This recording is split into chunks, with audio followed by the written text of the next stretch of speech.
Okay, so back in '94, Audrey and I, my dear friend Audrey, and I wanted to have more time to do art together. So we rented a little tiny studio on a chinchilla farm that was just an old barn, and we would meet there once a week and do some collaging.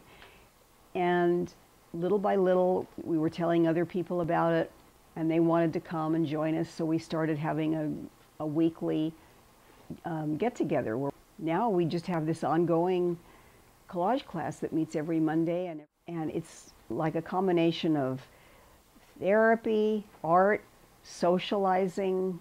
It's like a quilting bee, and it fulfills so many needs in people. I think anybody could do this. I mean, you can do it in your own home. Just invite some friends over and collage together. All you need is glue stick or removable tape, scissors. You know, you don't really need much in the way of supplies to do all this. So often we take the collage home and put it on the wall later and just see, oh my God, that's what that was about. We didn't even have a clue while we were making it that that was the real message for ourselves that was coming out of it. It's like pulling tarot cards, you know, it's very synchronistic.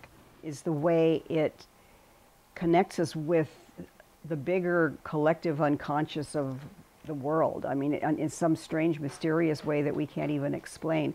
For example, I made this collage in class about 3 or 4 days before 9/11 actually happened.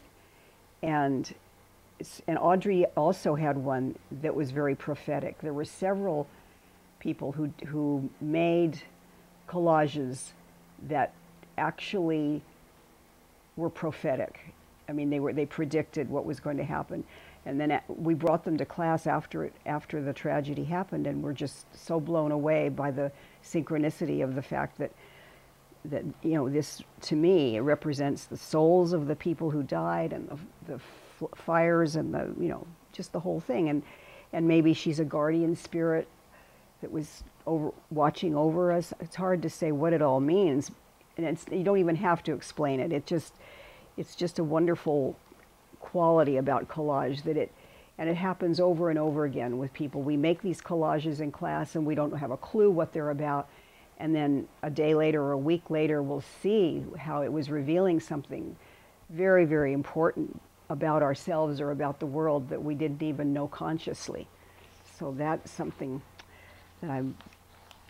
that continues to amaze me. So this sort of stream of consciousness thing happens as we're gathered, because while we're talking, part of us another part of us can come out that's not engaged in the mind aspect of it.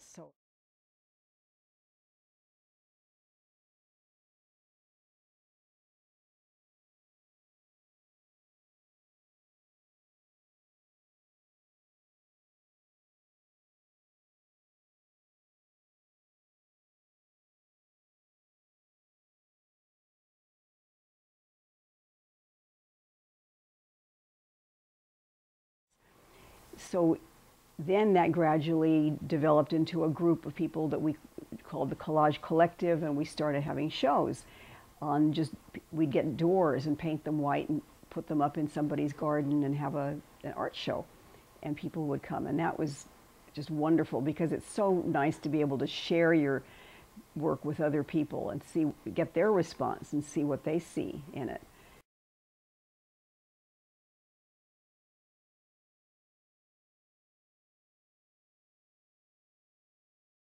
Yeah, so Lindsay Whiting started coming to our class and got inspired to write a book about it, about our class, and just did a magnificent job. She hired professional editors and photographers and so forth to advise her, and she interviewed each of these people in depth. She did a chapter each on 10 of our collage people. What I like about the book is that it's not a how-to book on how to collage. It's a book on how each person approaches the medium in their own unique way, because everybody has a totally different way of working.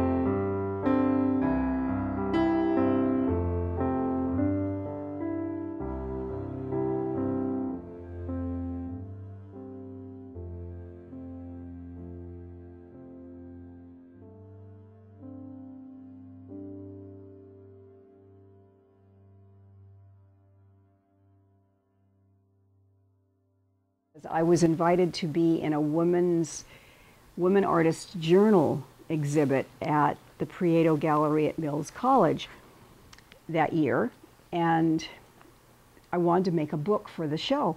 So I thought, okay, what I'll do is I will take some images and the dialogue. I'll take the dialogue that I did with the collage and write a haiku about it so that the book wouldn't be too long-winded, and put them in book form. So this was actually the first one that I did. I took an old art book and just covered up the pages. This was before color Xerox. This was when it was still black and white. I would just cover up the pages with black construction paper and glue down an image and put the haiku underneath or on the opposite page. And that way people could easily turn the pages and read it and kind of get a clue about what my process was. And I just really loved doing this because it was such a way of bringing it all into form that somebody else could enjoy and that I could refer to over time. It's very autobiographical. And of course I love ravens, so that became a thread that went through the book. So this is the way I did it, and I thought back at that time, which was back in about 91, I was thinking, you know, I'd love to do this with other people. I mean, it's just so inspiring. I'd love to share this with people. And it took quite a while before that actually happened, before I came up with this whole journey book process.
This is the one I did this year, which was very simple, just a few pages, but it was based on, this is a painting I did many years ago, and it was based on having received a letter from my great-grandmother when I was 10 years old that really was a life-changing event for me, and so I wanted to kind of honor her and express some other parts of me.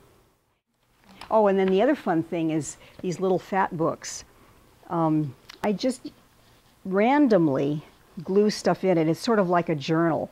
I just carry it around and work on it at home or at the studio and glue things in, and it is such a playful way, and it's not anything that has to have a sequence or any great meaning. It's just like a journal.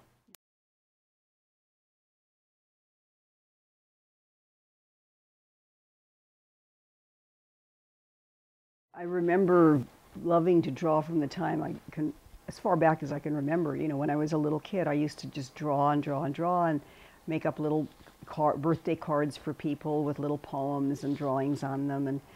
And I also loved to sit on the floor in my bedroom and do little scenarios with little animals and people and buildings and things like that, and create little worlds. It was what kept me, it was what healed me as a child.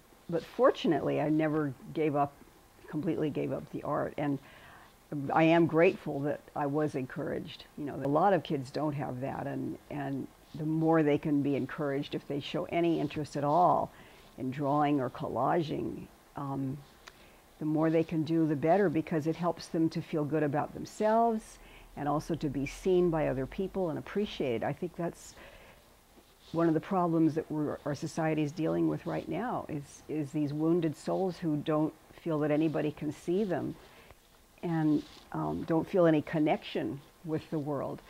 But art, whether it doesn't matter what it is, drawing, collaging, painting, or just fooling around with stuff, carving, soap, whatever, is a link to your true inner world, your true inner self. It helps you to find out who you are and what you love. So I just can't say enough for the value of creativity.